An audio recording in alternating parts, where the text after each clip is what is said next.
Okay, we're back. Is everyone back? All right, let's get started.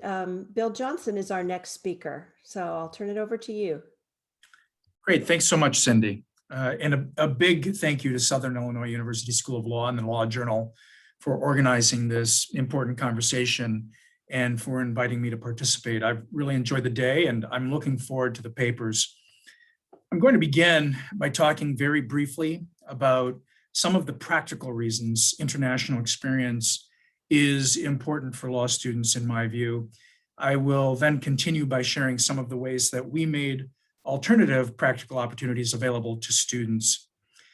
When we think of the value of international education, there are so many things that come to mind, as we've heard throughout the day today: better understanding of the world, making meaningful connections, becoming better prepared to navigate intercultural settings, decolonizing legal pedagogy, and so on. There's also an especially important practical benefit of meaningful international education, and that is the professional opportunities that it can lead to. And for me, this is pretty deeply personal because of my own unlikely journey with the law and international practice. As a new associate at the large business law firm where I practiced for 6 years, I so wanted to do international work from the very beginning. Now, I grew up on a family sheep and cattle farm in a poor rural part of northern Minnesota. I'd never met a lawyer or a judge of any kind prior to law school, much less an international business lawyer. So to be honest, I wasn't exactly sure what it meant to do international work as a business lawyer at a large business law firm, but I was nevertheless quite certain that that was what I wanted to do. And I made my interest clear at each of the business law firms where I spent a summer during and immediately following law school. And I heard consistently that a lot of new lawyers wanted to do international work, but not many got the chance to do that work, at least not right away. Still, I was determined, and I knocked on doors upon arrival as a new associate and reiterated my interest and my commitment. And lo and behold, the very first week I was at the firm, I was given an international project, a simple research project looking at some aspect of doing business in Germany. And then I got another international project, and then I got another. Within a couple of months or so, I was placed on a very large international M&A deal, and that began 6 years of really rewarding international business law practice, and I loved it. I loved it. How was I so fortunate to get the work that I wanted and to get it right away? Well, I had foreign language skills, and that was clearly part of it.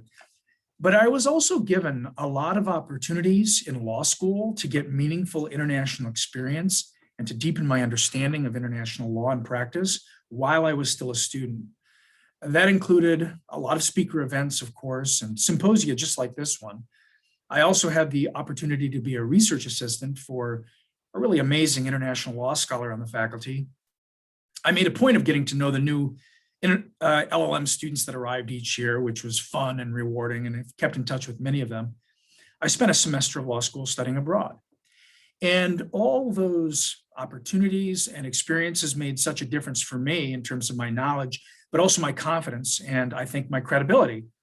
And a sheep farmer from a modest background was able to have a pretty wonderful career. Susan shared that there's been a recent shift by law school administrators to focus on budget management and bar passage outcomes. That is so true. Perhaps it's always been true, but it's become especially true in the last 10 years. And I focus on those things in my role. But as Dean for the School of Law at St. Louis University, it is also important for me to pay forward the numerous opportunities I received as a student. And that's a responsibility that I take very seriously. Now, there are many ways that we try to do that, to offer meaningful opportunities to our students who are interested in international practice. That is, for these brief remarks, I'm going to focus on summer opportunities.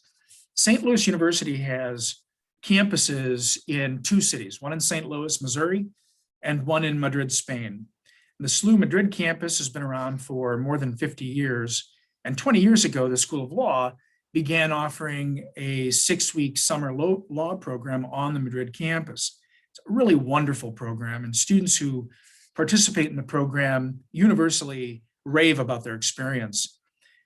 But following the 2008 global financial crisis and the strain that crisis put on the legal profession and the job market, students became more focused on getting practical experience while still in law school. And as we heard earlier, many career service professionals were advising them to do so. Well, that caused us to take a step back and to re-examine the Madrid program. We modified its focus to introduce more practical and professional elements into the program. Importantly, among other things, 6 or 7 years ago, we introduced the possibility of international internships as an opportunity available to students following completion of the 6-week Madrid program. Since then, students have interned all over Europe in business law firms, boutique law firms, and even one in-house legal department, including in places like Madrid and Barcelona, but also Dublin and Hamburg, London, Paris, Prague, and elsewhere, and more recently in other parts of the world as well. In February 2020, we were working on arranging international internships for the approaching summer, and we had some really exciting opportunities lined up. The students were so eager. I was excited. My colleagues were utterly committed to the success of our students. And then, of course, as we all know, COVID happened. After the events of March 11th and 12th of last year, I was forced to make the decision to cancel the 2020 summer law program in Madrid, including the international internships. That was truly a painful decision for me. And I worried for weeks that I had acted too hastily. Students who were excited about transnational practice and international opportunities were directly impacted by that decision, after all, and it weighed on me. As a school and as a university, we immediately pivoted to crisis management. And as Cindy said, to get the day started, international legal education could have been a casualty as we focused on our day-to-day responsibilities in a pandemic. But my colleagues and I spent the next 2 weeks exploring ways to give those impacted students some meaningful alternative opportunities, and we met with the impacted students as a group to talk about that. It was important to me to hear directly from and to listen to each of them and to express to them my personal disappointment that we had to cancel while we began to explore how they could continue to pursue their respective journeys. We reflected on the reasons law students choose to participate in the Madrid program and what it is that they hope to get out of it. Among other things, 4 things stood out. Certainly, international and comparative law curriculum and academic credit is part of it.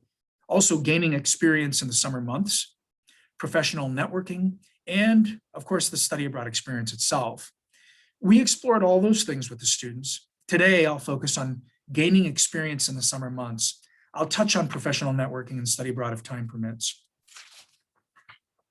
One clear reason students have for participating in programs like the Madrid program is to gain some kind of summer experience that will make them more well-rounded, allow them to dig into different areas of the law, become more competitive in a competitive marketplace.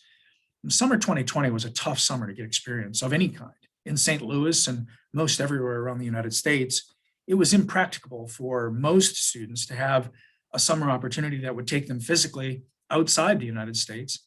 We did 2 things to address that for our students interested in transnational practice and frankly for other students as well. First, we significantly enhanced our summer faculty fellow program. The faculty fellow program is the SLU Law program that connects faculty members with students to work as paid research assistants. And I started by doubling the budget for our summer faculty fellow program. In addition, I expanded the scope of the work that was eligible under the program, broadening how we defined research assistants. We also made it clear that additional requests above and beyond those 2 changes, doubling the funding and expanding the scope, would also be considered, in most instances granted, and they were. We encouraged all members of the faculty to take on faculty fellows for the summer under the challenging circumstances presented by COVID and the legal marketplace at the time. I made a particular plea to faculty members of the Center for International and Comparative Law at SLU to give opportunities to students to work on international projects. And it was more successful than I had ever imagined it would be, not only for the Madrid program students, but for many students who lost summer opportunities, often at the 11th hour, and were beginning to panic. There was, as a result, significant student demand, and there was a terrific faculty response. As a consequence, we increased the spend on the Faculty Fellow program by more than $89,000 compared with the average of the preceding 2 summers. Now, the qualitative feedback from students was very positive, and it created opportunity that was meaningful, and it filled a large gap. There was an ancillary benefit. It increased scholarly productivity despite the pandemic. In a survey that we conducted of faculty members in the center, nearly 90% indicated that the increased faculty fellow hours made available to them increased their productivity, and more than 60% indicated that it increased their productivity specifically with respect to international or comparative law research. It was expensive. That $89,000 was not in our ordinary budget, but we took a leap of faith, recognizing the critical importance of giving students meaningful opportunities to learn and grow and to explore international and comparative law. And my hunch was that our donors would hear this story and others like it and respond. And to my great relief, they did so. We were prepared. We had a plan B if they hadn't, but they did. We very quickly brought in more than enough gifts to cover that additional spend, as well as some other things we did for our students last summer. The second thing we did was to reach out to some contacts at law firms outside the United States to explore virtual internships. Several firms were interested, and we connected prospective students with possible virtual placements. Not many materialized, simply because by the time we did that, most students had already made other arrangements, but some did, and it worked well for those students. And it gave us a new model to build upon going forward. And another powerful aspect of the Madrid program in recent years has been international networking with the International Bar. I won't get into the details of that in the interest of time, but beginning in 2017, I will offer this one example. Beginning in 2017, we started serving as a cooperating entity for the ABA International Law Section's Europe Forum each summer, first in Barcelona, then in Copenhagen, most recently in Oxford. Each summer, some of our students volunteer at the forum and are able to attend the forum's events without having to pay the registration fee. The students have been effusive in their praise of that experience.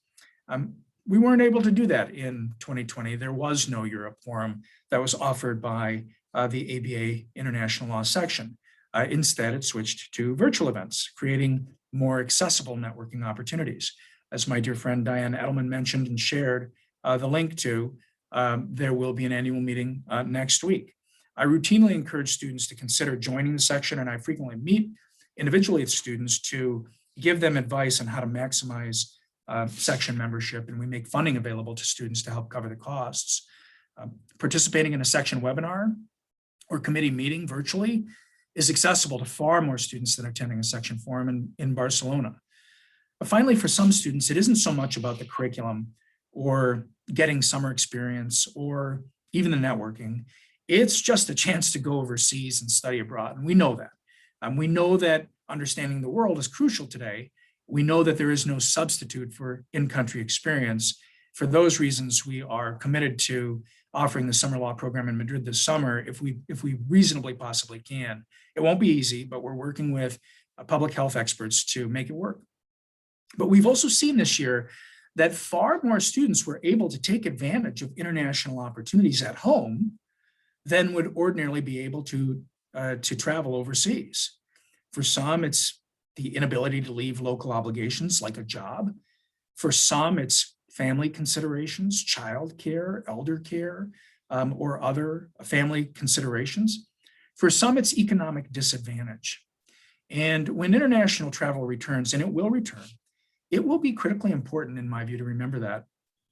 This has been an extraordinarily difficult year in so many ways, but it has also been a year that has expanded imagination and spurred innovation, as several presentations have highlighted today. It's been a year that has increased our awareness of the value of getting on a plane and crossing an ocean while forcing us to find meaningful alternatives when that's simply not feasible. It has highlighted our and increased our awareness of inequity. Now, lawyers and law professors are often traditionalists, taking the view that we must continue to teach and operate in the same way that we have for decades. This year has exposed our collective self-deception that the law school experience must be a certain way. It turns out that we were wrong about that as an industry, and that newfound knowledge is invaluable if we have the courage and the will to remember it, especially in a way that addresses inequity. Thanks very much. Thank you. Very inspiring. And I love that you increased the faculty support. That's really good during these times. Very, very few law schools are able to do that. Let's see. Christopher Kelley is our next speaker. Hi, Chris. You have interesting things on your background, in your background, and in your physical background, and in your professional background. Well, I thank you for inviting me, and I've been fascinated. I had to take a break to teach administrative law during the morning, and I teach negotiation at a little after 1 this afternoon. But I'm pleased to hear and fascinating presentations. As you know from the background, I teach at the University of Arkansas School of Law in Fayetteville, and I'm also a non-resident professor at the Taras Shevchenko National University of Kyiv Law Institute in Kyiv, Ukraine. And I've been teaching internationally in person and remotely for more than a decade. I teach exclusively in Eastern Europe, Central Asia, and to date I've taught in Ukraine, Moldova, Lithuania, Belarus, Kazakhstan, Uzbekistan, and Russia. I'm not sure our Russian colleagues are here, but I've just mentioned I taught in St. Petersburg, Moscow, Kursk, and Syktyvkar, which I taught there 3 times and was going to teach there this last summer, but I can't pronounce it. But if you're familiar with Russia, you know Syktyvkar is in the Komi Republic, part of which extends into the Arctic Circle. I usually teach there in May and June, and every time I've taught there, it snowed. Coming from Arkansas, we don't get snow in May and June. I got started doing what I do as a Fulbright scholar, first in Kharkiv, Ukraine in 2005, then later in Chisinau, Moldova in 2011. Other than my Fulbright teaching, most of my teaching has been as a freelancer, and that's probably what I'll write about for the journal. I define freelancer as someone who makes his own arrangements and pays his own bills. And Chris Behan talked this morning about that this is a bit expensive, and I can Delta Airlines keeps track of how much money I give them, and I do give them a good bit of money, at least when I could fly.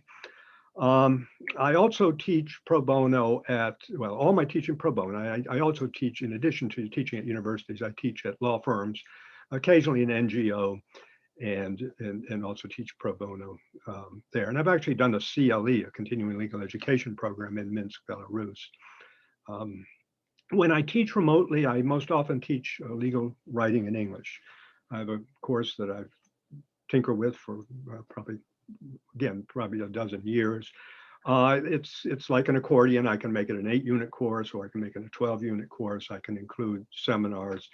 Currently, I'm teaching a 12-unit course, 8 lectures, 4 seminars, to 171 students in Moldova from 8 universities.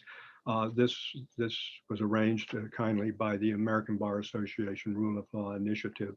I will tell you, not all 71 students show up, but I did have to increase my Zoom subscription to handle that number. When I teach in person, I teach negotiation.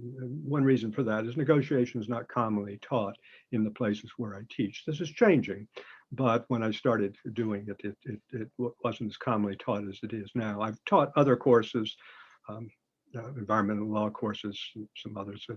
I pretty much stick to legal writing in English and negotiation.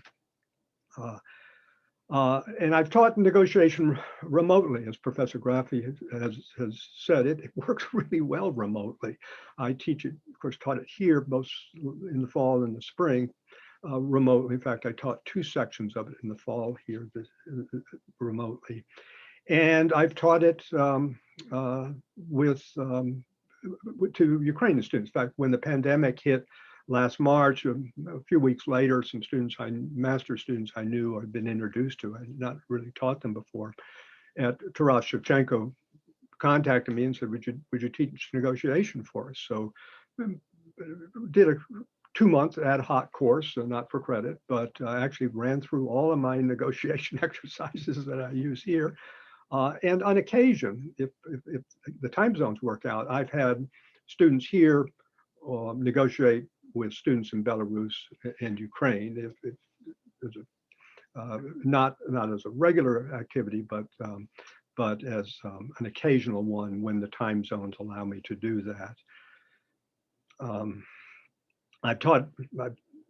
Early on, I taught international commercial arbitration on occasion when the students in Moldova State University, before Moldova State University had a professor who taught that subject, I agreed to teach, I think it was a half dozen students. And one of the challenges, I couldn't use a book, so I had to assemble my own collection of articles and other materials I could extend electronically. For about a decade, I've taught a rule of law colloquium course here that is, it's not a legal philosophy course, it's a contemporary look at the rule of law, looking at corruption, psychology of corruption, and a number of other issues. And I began that course by traveling around the world using Skype, particularly relying heavily on legal advisors at U.S. embassies to get world perspectives, folks in the Ford Foundation, other places. But for the last 4 years, I've taught it as a transnational course. I have Ukrainian students in the course, real time, again, all using the technology we're familiar with now, even though I was using life size for the cloud, which some of you may be familiar with. And occasionally there'd be a Belarusian student or a Russian student in that class. I usually have more Ukrainian students in it than students here. It's usually about 15 or so, maybe 18 students here. I've written an article about that course that's been published in the International Lawyer, a publication, the ABA section of International Law. If any of you want to see that article, I'll be glad. It's available in Hein Online and other places. I'll be glad to send it to you. Just remember, when you look for my faculty bio and email address, just remember at the University of Arkansas, Fayetteville, not Little Rock. So what I'm going to focus on here is 3 things I've learned. And I will tell you up front, I'm still learning, even though I taught international courses 4 times last semester and have done it every semester for more than a decade. It's always different.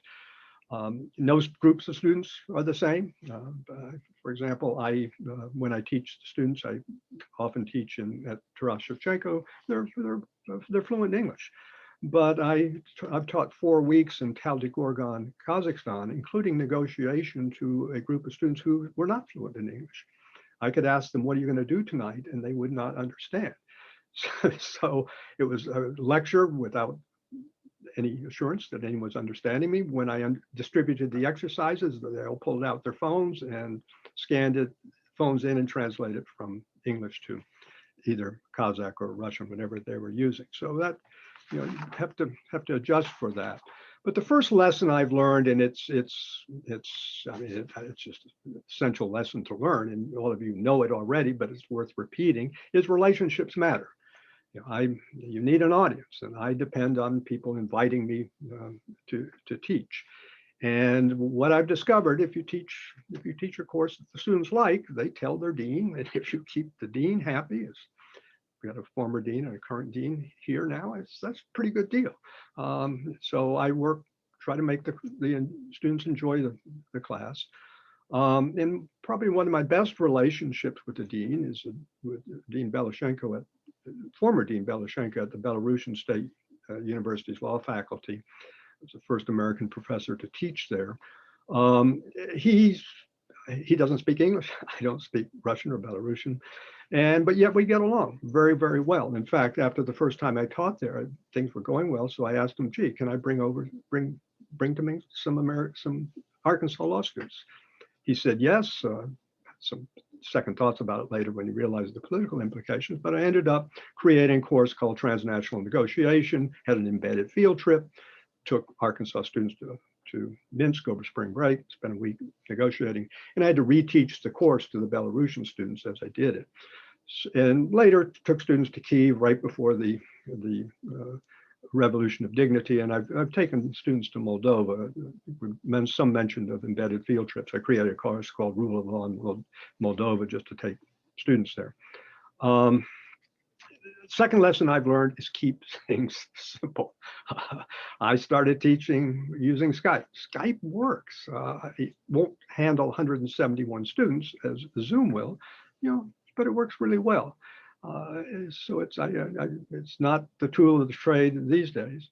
And the third lesson is probably one all of you understand, and as all of these lessons are, is be flexible. I teach a legal writing course in which students don't write, which is some might be, that's not a legal writing course. But my slides, I put sentences up, revise this sentence, revise this sentence, revise this sentence, or identify the dangling modifiers here. So it's interactive, but no one's sending me essays. I don't have the time. Now I did teach a full-length writing course for students at Shinchenko this fall, and then I had them write, but I didn't have time to review all their essays. So what I had them write about, not legal topics, but I had them write it as if they were applying for a Fulbright grant or Chevening grant, UK grant, and write personal statements. So they could still look at the structure of their writing, what they're saying, and indeed, Shevchenko produces a fair number of Fulbright scholars. So some of them were applying. So that's it. It's I'm kind of an odd bird out, but I can fly across the Atlantic before the pandemic, 8 times a year, which is kind of odd, but it worked, and I don't know how long I'll keep. I'm ready to start, but I don't know how long I'll keep doing it. So I guess the last thing I'll say is set out to have fun. It really is fun. I mean, there are lots of things that go wrong, but that's. You learn to live with ambiguity. You walk into a classroom you never saw before. Just, well, okay, this is what it is. So thank you. Thank you. Your last point is a good one. It's important to make this be fun, right? At all times. Well, I think the students learn better when it's fun. So that's, and it is fun. I wouldn't do it if it wasn't. Yeah. I agree. Thank you very much. Next and last speaker is Nachiketa Mittal. I'm not sure if I pronounced that right. So please correct me if I'm wrong. And I'm glad you were able to join me. I know it must be the middle of the night in India. So thank you so much for joining us. Thank you, Professor Cynthia. You could pronounce the name correctly, nothing to worry about. Thank you, everyone. I'm really glad to be part of this very important symposium today.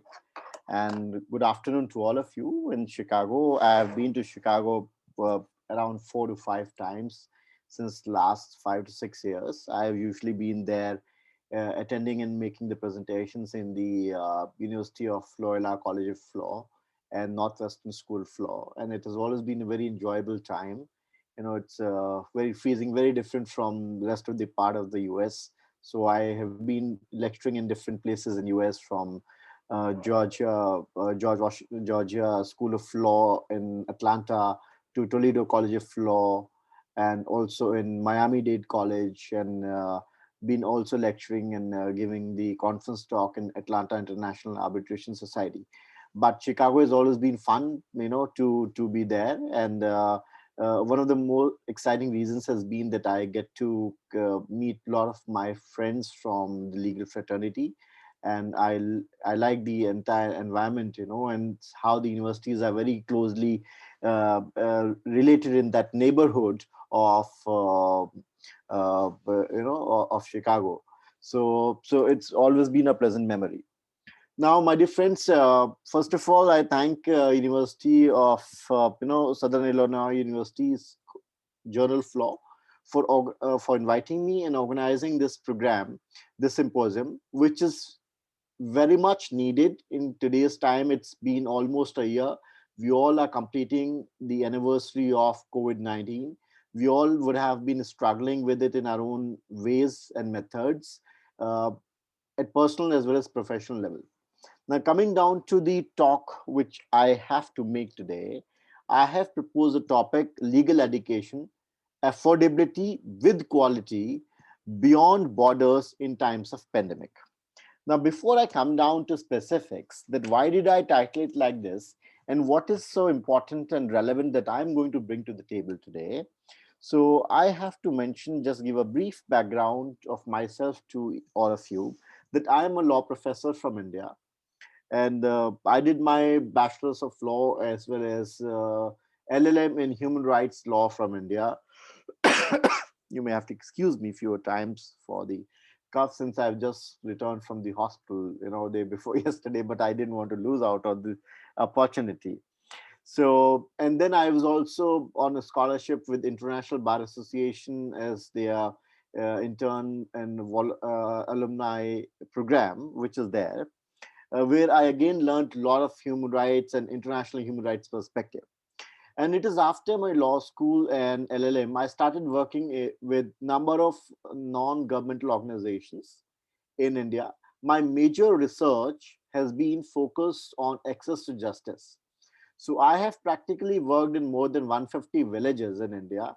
And trust me on that, when I say that, the count is quite difficult, but that's what I remember at best. So those were the projects of Government of India and UNDP, where we worked in the pockets in India where the Human Development Index was low, where the issues were with regard to indigenous communities not being able to be brought into the mainstream society, where the issues were with regard to the child labor or with regard to other disadvantaged groups and the children, that they being subjected to different kinds of exploitations. So I have worked very exhaustively in these areas, and that has given me a wonderful insight into the application of law. And it is after that I got into the legal academics. Sorry. So it is that that these kinds of inputs of working for around 4 years in over 150 villages, I got my firm grounding of entering into legal academics, because I could bring to the classroom different kind of case studies, even in my classes of mediation, or even in my classes of code of criminal procedure, or in my classes of alternative dispute resolution, because I saw very closely that how the alternative dispute resolution are of varied types and varied kind of proportions, and very unique across the country and spread across different kinds of indigenous communities and different other sections of the society. Now, it is that I started working in the National Law University of Odisha in the eastern part of the country in 2011. To give you a background, National Law Universities are the state-run or state-sponsored or state-established law universities in India, which are understood to be quite premier in comparison to the private law schools. So during the time, during my work in the National University, I was invited by the Chief Justice of India to work with his office for around 3 years on deputation for the research in the Supreme Court of India with the Office of the Chief Justice. So after I got back from my deputation, from my stint in the Office of the Chief Justice, I joined a private law school a couple of years ago in the state of Gujarat, the state of the Prime Minister Modi. And I must tell you that this is the first time I moved out of the moved out of the public university, the government university set up, and I took a plunge in the private university. Now, to tell you, generally, this is not a healthy trend, because the private universities do not follow a lot of government regulations as opposed to the government universities sometimes. So in terms of the job security, it is not understood to be quite healthy a sign. But I took that sort of a decision because I believed that owing to my experience of teaching in the National Law University, the premier law schools, I should be also lending a helping hand to the private law schools. The reason is because in India, there are 23 national law universities, and altogether they offer around 3,500 to 4,000 seats for the law students. And the law students who compete by way of the national entrance exam to appear and grab a seat in 23 NLUs are more than 75,000. So practically the 23 NLUs, despite being the premier in the league, cannot be the custodian or cannot take the weight of the entire legal education. That's quite clear. So what is the option? Option is privatizing legal education or the higher education as such. It is true, we need that. But then what is required is that there has to be a very foolproof mechanism made so that the quality of these private law schools can also be at par with the government law schools. Now that is where the problem crops up, that the private law schools seldom are able to elevate the quality, and that's where the legal academics and the lawyers and the judges step in to sometimes give a helping hand, sometimes be critical, and do a lot of other contributions. Now, when the pandemic struck all of us last year, I was working as a dean of a private law school in Gujarat, as I told you. So soon after the pandemic struck, we started, closing the colleges from 16th of March 2020, and being, in some kind of synchronization, in some kind of my own kind of learning from different professors and law schools in the US. Since last February, I had 2 weeks of teaching assignment with Miami-Dade College, invited by Professor Danixia Cuevas, who has been 3 times Fulbrighter to India. So I had learned from the US professors about online teaching quite early. I started implementing that in India soon after the lockdown when I was a dean. So I have a habit of, putting everything on a social media, especially in the LinkedIn. So I was approached by different law students from different parts of the country that Dr. Mittal, we would want to, attend some of these classes. Now, why were they asking me? The question is because majority of the law schools, at least in India, did not have the technological infrastructure ready to combat the COVID-19 situation when colleges were shutting down. So the message is loud and clear. Since technological infrastructure was not ready, what was ready? Brick and mortars, very fancy buildings, very, very fancy kind of landscaping done in the campus, college campus, and so on and so forth. But nobody invested, quite interestingly and in a planned manner, in technology so that classes could remain not so disrupted. So this is where I thought that let me extend this opportunity of legal online learning to students who cannot probably afford going to the top law schools, who have the technological bandwidth, who have the technological infrastructure and the scope to continue with the same kind of a pace of legal education when the colleges were shutting down during pandemic.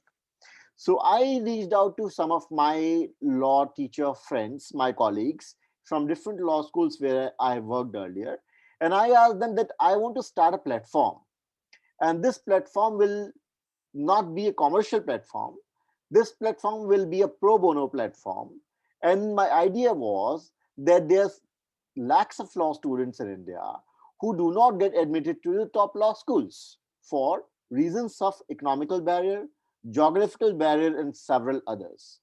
Now, if that is so, I can imagine, and personally I know, and I could cross-check with several of my colleagues, that even despite COVID not being there are several law schools in India who generally do not have the bandwidth of ensuring timely periodic classes. So if that is a scenario, imagine the plight of the law students, especially during the pandemic.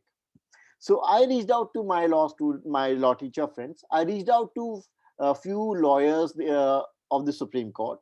I reached out to a few former judges of the Supreme Court because I worked in the Supreme Court, as I mentioned to you, and also some of the vice chancellors, deans with whom I have worked over the years.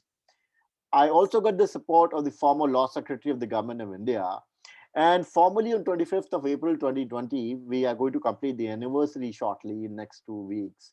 So we started something called as Virtual Law School of India. Now, the idea was, my dear friends, not to give the LLB degree or the law degree. Idea was not to give any kind of a degree or a diploma. Idea was only to facilitate law teaching, law classes. Because that is, I as a law teacher know, that is I and my friends as law teachers always we've been doing, we've been teaching. Now I wanted a platform to be created where, irrespective of where we teach, irrespective of our institutional affiliation, we can come forward and teach. So I only asked everyone and requested that I do not want any kind of support. I would, for this virtual law school, want only one kind of support. Can you donate pro bono law teaching hours? Now there comes the little sad part. Owing to this contribution, or my dream or the vision that I was trying to envisage, the private university where I was working, they asked me a very peculiar question. Dr. Mittal, you did not ask us before running the pro bono sort of an arrangement, hence you must go. You're no more needed, your services are no longer needed as the dean. I'm being very open about it. I've been very open about it.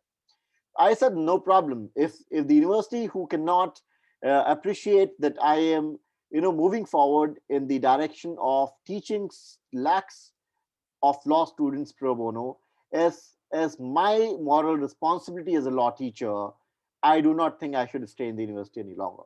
Everyone was distributing food, right, across the country, across the world in pandemic, so that nobody should sleep hungry. And I thought, what could I do best? I should be distributing education so that nobody should be, going in this entire time of pandemic without adequate education. And I was not charging anybody for that. So thankfully, some of the former judges of the Supreme Court, Honorable Justice A.K. Sikri, Honorable Justice Kurian Joseph, who came forward, Mr. Siddharth Luthra, who is a very well-known criminal lawyer in the Supreme Court of India, came forward. Mr. P.K. Malhotra, the former Law Secretary of the Government of India, Mr. Professor Manoj Kumar Sinha, Professor Shanta Kumar, Professor Yogesh Pratap Singh, and few other professors and lawyers came forward. And I'm very happy to tell you, the former judges of the Supreme Court were the first who started taking the first day of virtual law school classes on mediation and constitution law. And after that, there was no looking back.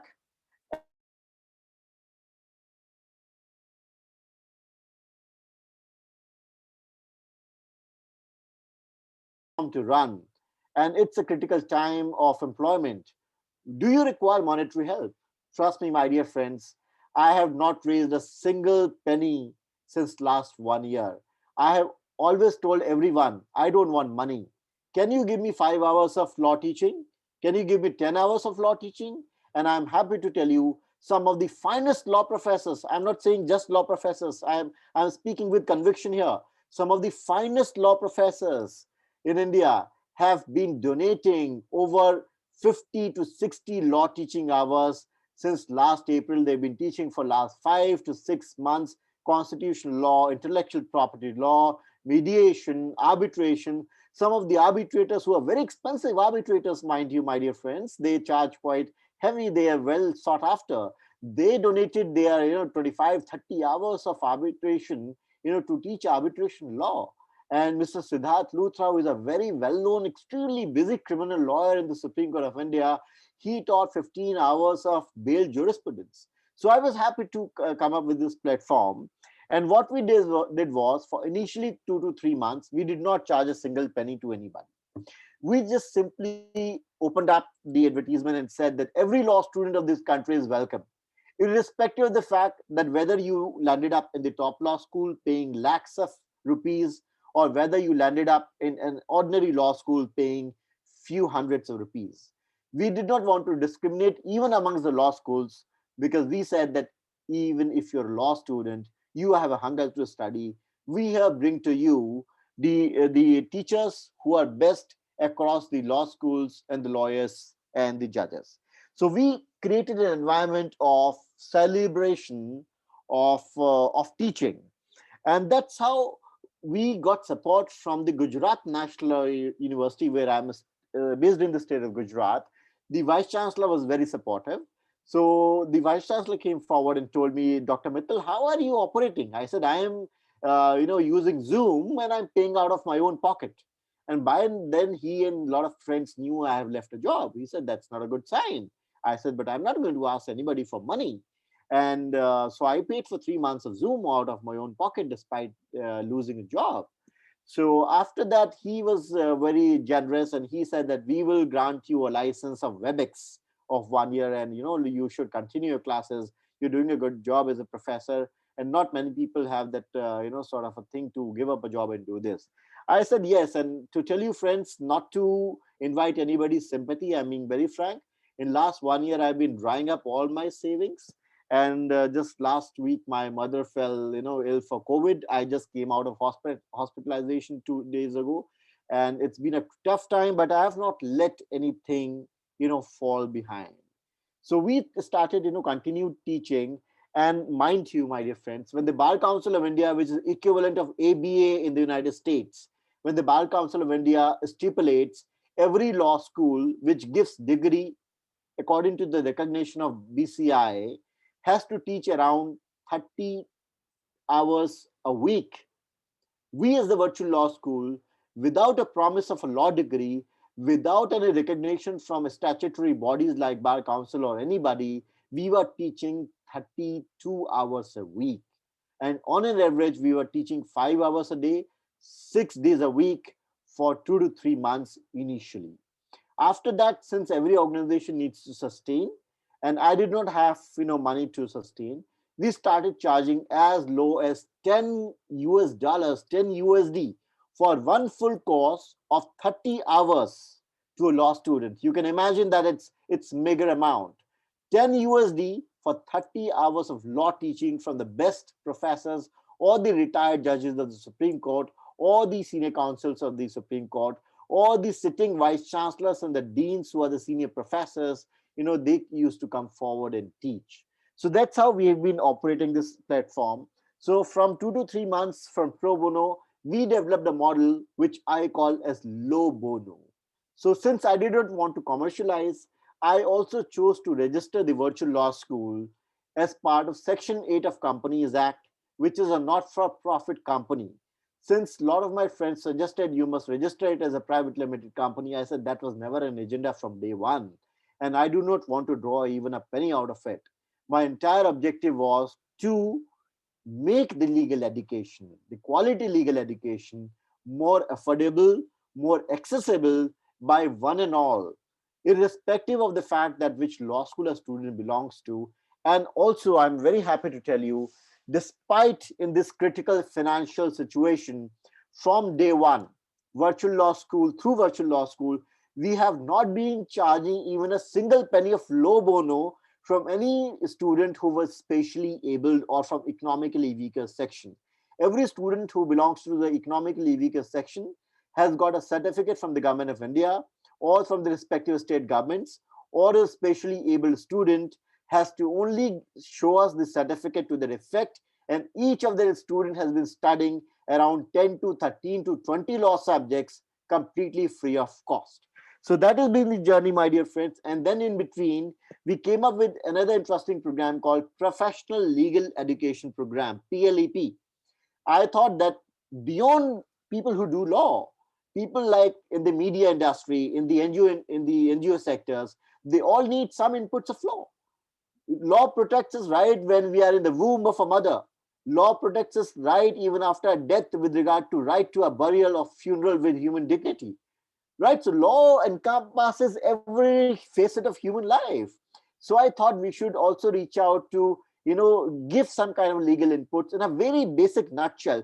Some 5 hours of constitutional law, some few hours of political science, some 5 hours of criminal law, some 5 hours of medical negligence, some 5 hours of right to information, some 5 hours of consumer law, to also these professionals who make a difference in life for everybody. And I must tell you the astonishing part, when we were doing all of this, the Bar Council of India, which is equivalent of ABA, served a show cause notice on me. why should we not prosecute? Why should we not criminally prosecute you for looting the people of country, for cheating the people of the country, for deceiving the people of this country? And I must tell you, I gave a 13-pager reply to that show cause notice, which was 2-pager, that I have been charging, teaching pro bono. And the colleges whom you have affiliated in this country for over the years and who charge lakhs of rupees, they have not been even able to run one single day of online class in COVID. And we were doing this as a pro bono gesture, and then still we were charged with the show cause notice for a criminal action. So this has been the journey, my dear friends. I'm very happy to share this entire perspective. So I'm trying to build this law school, my dear friends, in much more structured way. Since I have been struggling for a team, we have till now been working with the volunteers, and I am inviting all my international colleagues and the scholars and the professors to come forward and teach. I have so far also had the opportunity to host Justice Michael Kirby for a lecture from Australia, Professor David Tassas from Missouri State Western University, Professor Danixia Cuevas from Miami-Dade College, Professor Benjamin Davis from Toledo School of Law, and several other friends and the managing partners of the law firms in India. So we have been trying at every level to organize this. Hey, I hate to cut you off, but we're over time.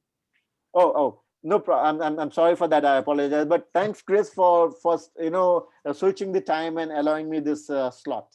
Oh, no problem. Thank you so much. And thank you, Cynthia. And so this has been our concluding speaker. We do have a couple of minutes for questions of any of our last group of speakers. Does anybody have any questions or comments for our last group, which would include Dean Johnson, Professor Kelley, or Professor Mittal? Any questions or comments? I would like to ask Bill, what if there was anything that prevented students from wanting to have an international experience, what would you say it is? Well, I think what we heard earlier today is that they're getting different kinds of advice from different sources regarding what's the best way to achieve their goals. And sometimes the advice is well-intended, but misplaced in my view, because of a lack of familiarity with what's required in order to pursue an international practice. And so one of the things that I've done is just to try to work very closely with my colleagues in the Office of Career Services, even before becoming dean, my colleagues in the Office of Career Services, other members of the faculty, other staff members, to expand imagination and to share information. And early in my time here at SLU, I worked with the Career Services Office to put on a program regarding sort of non-traditional ways of pursuing international opportunities. And what was really awesome about that, the room had a lot of students in it, but the front row had every career services professional lined up with a notepad in hand, ready to take notes. And that sort of willingness to listen and reflect, I think is really critical as we all try to navigate a really tough environment right now. Can I do a quick follow-on just to ask if, do you find any pushback from law firms anymore where they sort of, they didn't do study abroad and so they consider this a bit of a lark, or is it changed? Yes, sometimes, and not just law firms, other legal employers as well. That tends to be, though, at least in my limited experience, driven more by a very structured summer program with respect to summer opportunities. That is to say, I've had students who have received an offer from a law firm or other legal employer, and they ask to split their summer, to spend 4 or 5 or 6 weeks in our program or another program, and the other half with the organization. And often they're told, that's not our model. That's just not our model. And so, yes, sometimes. On the other hand, there are other practitioners who see it as really valuable to get that hands-on experience. I had the head of the firm where I worked knew I was studying abroad for a semester, and he said to me at the end of the summer, hey, go over and get to know those folks and find out what makes them think, right? And get ready for that negotiation. And so he had the imagination, not everyone does. I'll just add that all of my students so often after the London experience, they come back and they tell me that during the interview for their job, what was the question that they were asked about their, they were on law review or their journal no, they were asked about London. Now, what's the difference between a barrister and a solicitor? And they either had gone overseas and they wanted to talk about it, or they hadn't and they wanted to talk about it. So, I just pass that on, as students definitely say that during the interview, it makes them stand out and is a good talking item. Thank you. Cindy, I think your hand's up. Yeah, and just following up kind of on that question, Bill, have you seen whether any overseas employers are hiring students or letting them do internships virtually? And since travel is not an option right now, are overseas organization, can students work for them anyway? The short answer is yes. Of course, the slightly longer answer is it depends. And then the more involved answer, we probably don't have time for today. But the short answer is yes. And we're in the middle of pursuing that right now. And we're doing that using a combination of tools. One is our own existing personal and professional relationships, including, organizations like the ABA, International Law Section, but other organizations as well, our alumni network, relationships that have formed over time, and so on. Together with, we've tapped into a network of smaller law firms that do international work or transnational work. And there's an office here in St. Louis that helps, but they're connected with offices all over the world. And these tend not to be the Winston and Strauns or the Jones Days or the Skadden-Arps. These tend to be mid-sized and even smaller firms who recognize that in this world today, clients are encountering international matters all the time. And for those firms to be able to meet the needs of their clients, they need to be plugged into the international community and conversations. And so some of them are already doing things in non-traditional ways. They're already more imaginative. And so we're in the process of seeing what we can line up for this summer. There's still so much uncertainty, but we're doing the best we can. Thank you. Well, I think we'll wrap up here so that we can both have started and ended on time. When Cynthia Fountaine and Hannah Westmoreland, Hannah, put your camera on for a second. When we got together to start planning this symposium, one of the things that we all agreed on was that we wanted to have a symposium that we would like to attend. And we had hoped for a combination of interesting people from interesting places with interesting topics. And I think we've all seen that that's happened. Here's something that I don't think we counted on because you can't plan this. And that was the inspirational nature of many of the remarks that we've heard today. I like to leave a conference feeling inspired to be a better professor, a better lawyer, a better person. And I think we've seen all of these things today as we have heard from some very innovative people working under difficult circumstances, but not only surviving, but thriving in this pandemic atmosphere to create new opportunities for students, not just domestically, but internationally. I have been inspired, and I would like to thank personally everyone who's spoken. I know Cindy and Hannah would join me in that as well. It's been phenomenal. I hope that we'll all be able to stay in touch. I look forward to the symposium articles that will be published in our law journal coming up, and you'll hear from Cindy and Hannah about deadlines and information for submitting your articles, but I'm really looking forward to it. I hope this isn't the end of the collaborations, but just a beginning for many of us, that we can continue to work together. And thank you so much for your participation and for hanging on to the very end. We know some people had to leave for other work commitments, but for those of you who hung on the whole time, thanks so much. Take care. Thank you. Thank you. Bye-bye. Yeah. Thank you, Professor Cynthia. And Thank you very Chris. much. Hope you feel better. Thank you. Take care. Good luck. Yeah, thank you so much.